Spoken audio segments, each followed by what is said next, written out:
নমস্কার বন্ধুরা, আমি অভিক। আজ আমি তোমাদের আমার জীবনের এমন একটি গল্প শোনাবো যা আমার এবং আমার একজন বন্ধুর মায়ের।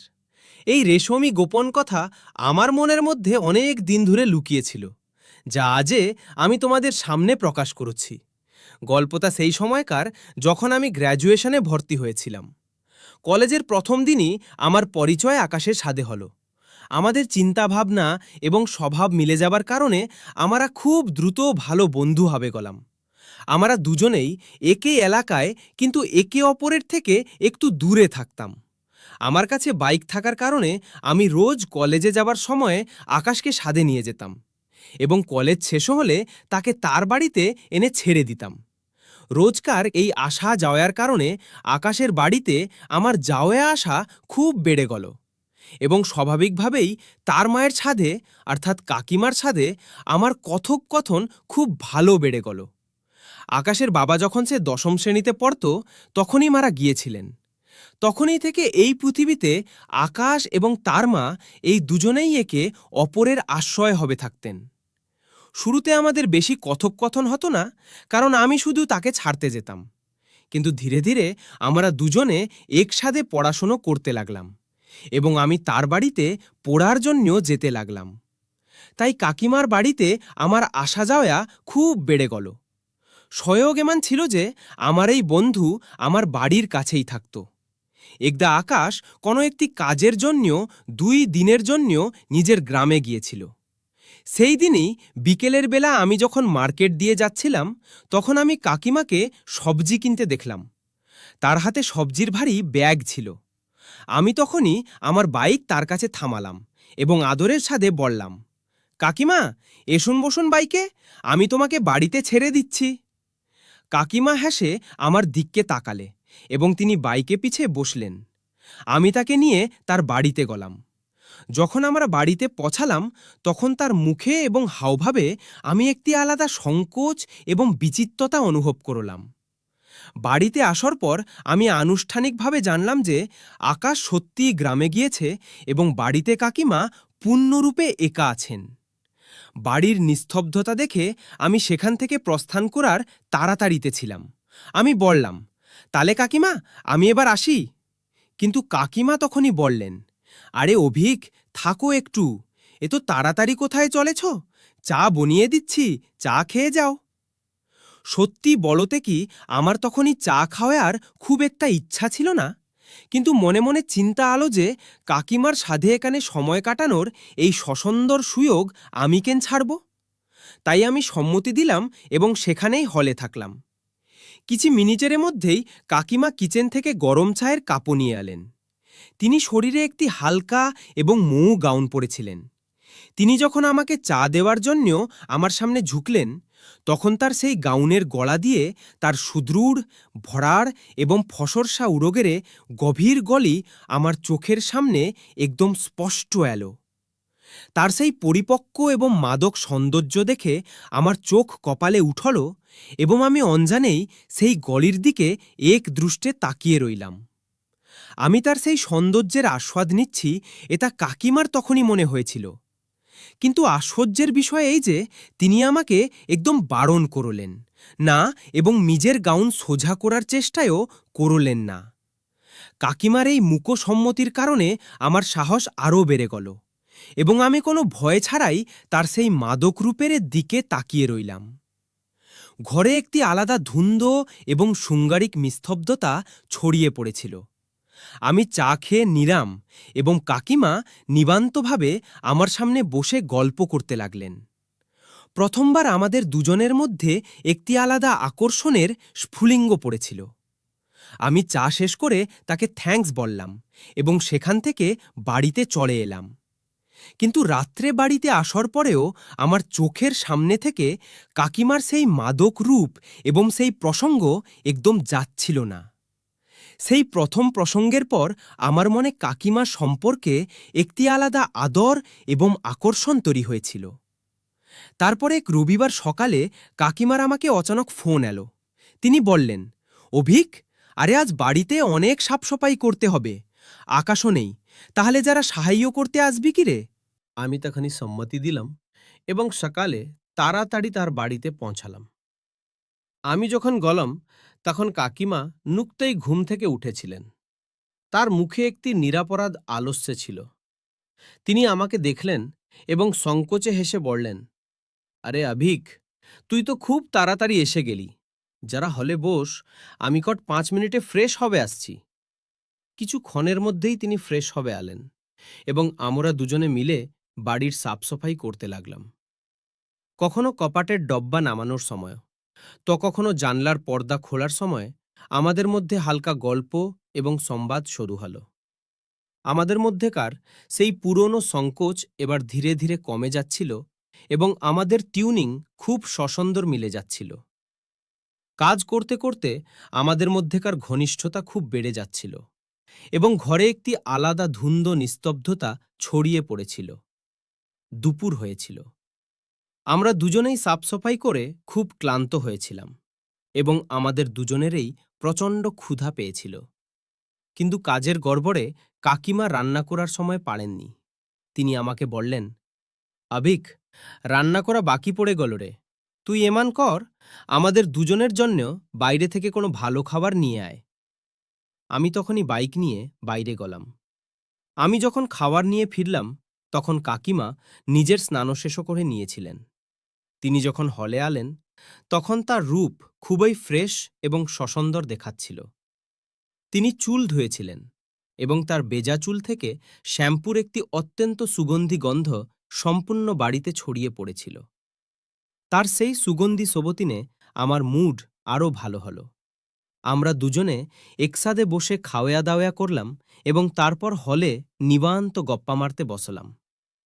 গল্প করতে করতে কাকিমা আমাকে হলুচ জিজ্ঞেস করলেন, আভিক, কলেজে তোর কোনো গার্লফ্রেন্ড আছে কি রে?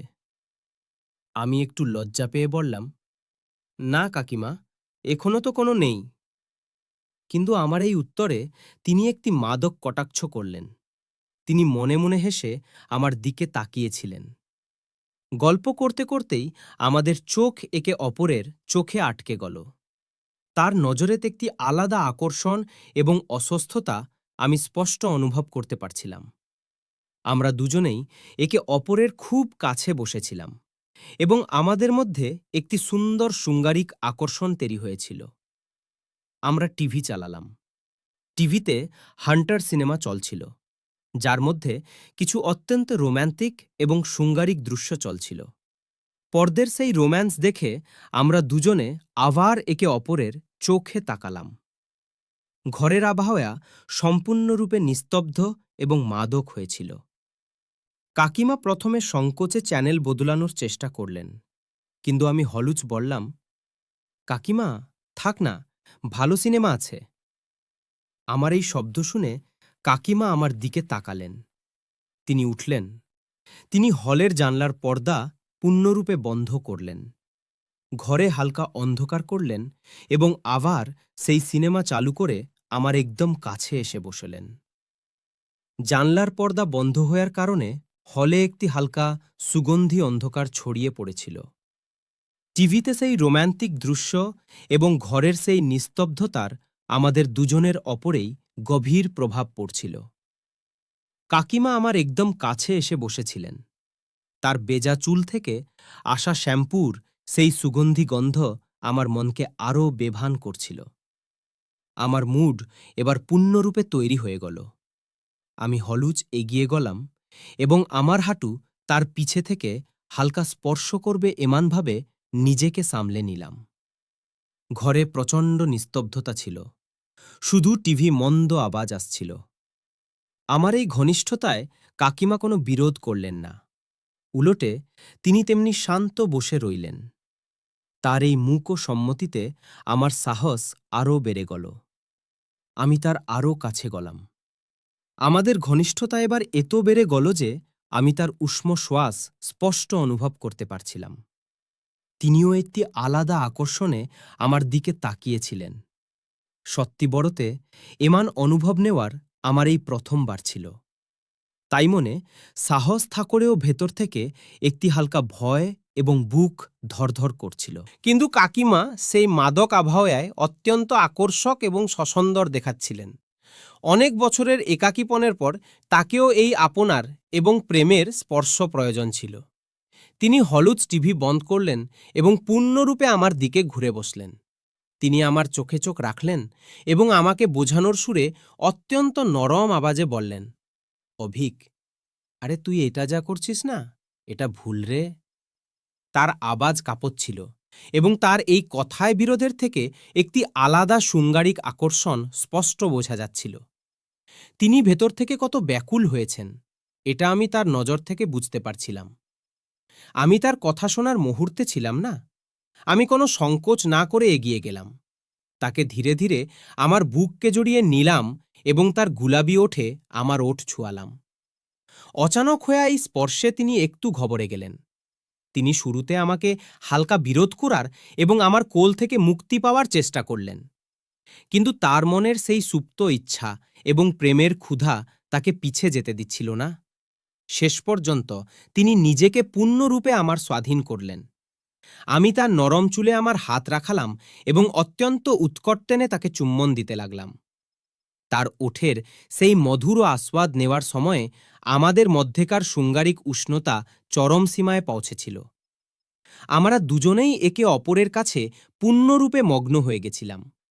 এক সময়ে আমাদের ওঠ আলাদা হল এবং আমরা কিছুক্ষণ শান্তভাবে একে অপরের শ্বাসের উষ্ণতা অনুভব করতে লাগলাম।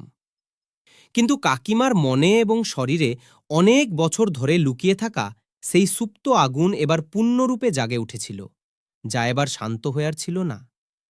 তিনি লজ্জা পেয়ে বিছানা থেকে উঠলেন এবং নিজেকে পূর্ণরূপে সংকোচের ওপারে নিয়ে গেলেন। তার সেই পরিপক্ক এবং সসুন্দর রূপের সৌন্দর্য দেখে আমার মন থক্ক হয়ে গেল। আমি তাকে আবার একাবার আমার বুককে নিলাম এবং অত্যন্ত ধীরে ধীরে তার হাত ধরে আমরা দুজনে বেডরুমের দিকে রবানা হলাম। এবার আমাদের মধ্যেকার সেই সুন্দর, উৎকট এবং রেশমি শৃঙ্গার একা নতুন মাদক স্তরে পৌঁছাবে। ঘরের আবহাওয়া এবার একা আলাদা উচ্চতায় পৌঁছে গেছিল। বাইরের জগৎ যেন থেমে গেছিল এবং সেই ক্ষণে আমরা দুজনেই একে অপরের সান্নিধ্যে পূর্ণপণে হারিয়ে গেছিলাম। কাকিমার মুখে এবার ভয় বা সংকোচ ছিল না, তারপর এক বিলক্ষণ শান্ততা এবং আমার ওপর বিশ্বাস স্পষ্ট দেখাচ্ছিল।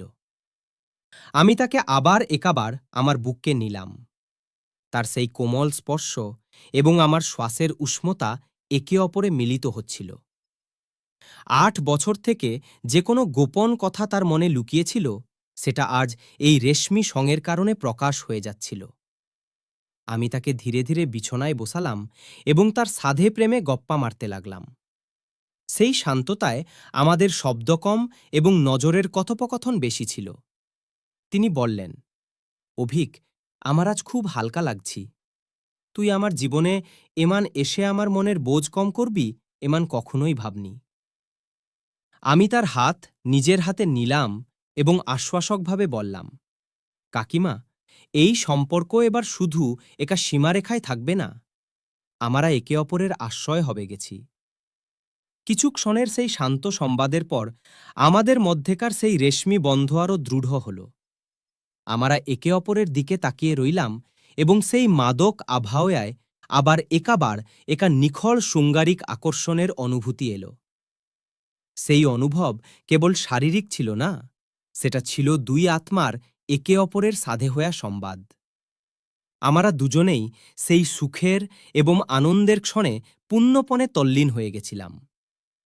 সেই দিনের সেই প্রসঙ্গ আমার মনে সবসময়ের জন্য রেখাঙ্কিত হয়ে গেল।